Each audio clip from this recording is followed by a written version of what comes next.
I'm going to direct my questions to Mr. Brewster, but I look forward to a response from each of you. I heard a portion of that current program, CBC current program on golden rice and vitamin A enriched sweet potatoes, I think it was. And I didn't understand from your comment whether you think this is a good thing or not within the context of industrialized farming, because it seemed to me one of the big challenges there was to try to change local customs in such a way that these people might actually grow these particular foods themselves. So that's my first question. And secondly, have any of you given much thought to the need for us to address the advertising industry that spends billions of dollars every year getting us to buy things? I know this isn't necessarily only related to food, but as I think the speaker from Lethbridge pointed out, these are complex problems, and there's a much larger ecological footprint on the part of someone born in Canada or the U.S. than someone born in Africa. Now, Mr. Brewster, you've written a book entitled The Tyranny of Rights, and I look forward to reading it. Do you discuss the tugs and pulls between rights? I mean, are we going to wait for everybody to voluntarily change their lifestyles?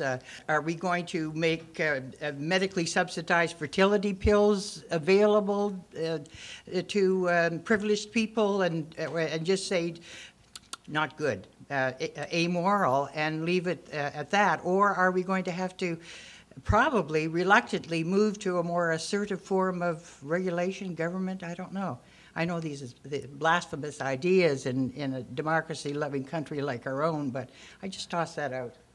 The tension that I see and I struggle with a lot, and it was apparent in this room that other people are struggling with it, between individual responsibility, what we do as individuals in our own lives, the choices we make, and collective responsibilities of our governments, of our supra-governance, whatever, in the world. And I struggle with that. You know, it is true that one person can make a difference, but it is not true that if 3 people in this room switch to being vegans tonight, that's going to change the world. It's not going to. The institutional structures, and I think all 3 of us hit on this in different ways, that the institutional structures are the real barriers. And until we tackle those, our individual choices will matter, but they won't change the world until those institutional structures change. And they can be economic structures, they can be the power of inequalities, the power of who's ever in charge that is not attending to what's going on. We see that with the government in Canada, frankly, that is not taking climate change very seriously at all. And so food shortages would be another thing. The root of these problems, in my mind, is largely institutional, as Susan has indicated, and it's largely the institution of mainstream economics as it's practiced. Because mainstream economics, it's curious, mainstream economics doesn't deal with the concept of power, but all exchange is a power relationship. Exchange between people with unequal incomes is a power relationship. I'll take the simple one about golden rice and the claim of that claims are made for super cassava and so on. And most of it is pure garbage and bad science. And I want to repeat that again because the claims made the golden rice is one. Igor Patricus, I think, falls in the same camp with Al McEwen, who's the guy who screwed up the flax market by surreptitiously, well, not really surreptitiously, but very aggressively, putting out a genetically engineered flax. And 10 years later, it's all back in the laps, and he's wiped out the flax industry, which was one of the major organic crops in Western Canada. Because of his ignorance and his hubris of just putting the seed out. So it was all fine. So, but on the golden rice one in particular, it's been well known and talked about for a long time that in fact, traditional cropping, rice was never grown all by itself. There was always on the perimeter, on the dikes, or in the fields themselves, all kinds of greens, which are part of the diet, including fish. I've seen this in Korea and elsewhere, where it's far more complex. But the introduction of something like golden rice, any hybrid rice, particularly if it's patented and it has its input demands, requires a monoculture, and you've just wiped out what you're now going to give back to them in a controlled situation. So and this is the same thing, and they say, oh, but the problem is when you read about these, like with cassava, and find out, well, who's got the problem?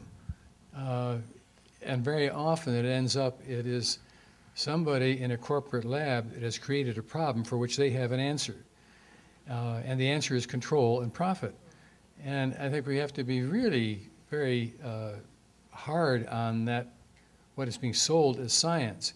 Because the side of that is that many of whom we would dismiss as illiterate peasants know one hell of a lot more about what they're doing, and I think with good science, and that is understanding the complexities and the interactions and everything from under what conditions a crop can be grown, and how you deal with it, what its demands are, how you cook it, how you eat it, I mean, all kinds of things, and what you eat it with.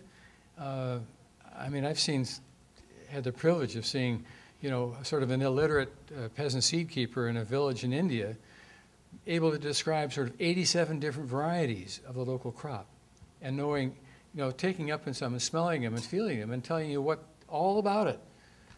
And I would think you could find a great many crop scientists that would look incredibly ignorant by comparison, frankly. So I appeal in this group, particularly on the science question, we need to take much more seriously what we mean by science and what is good science, because we desperately need it. But it's out there on offer from a lot of people who are just marginalized, and who, if Rockefeller and Gates get their way, will be pushed right into the slums of the cities to beg and die, because that's about the only options they have.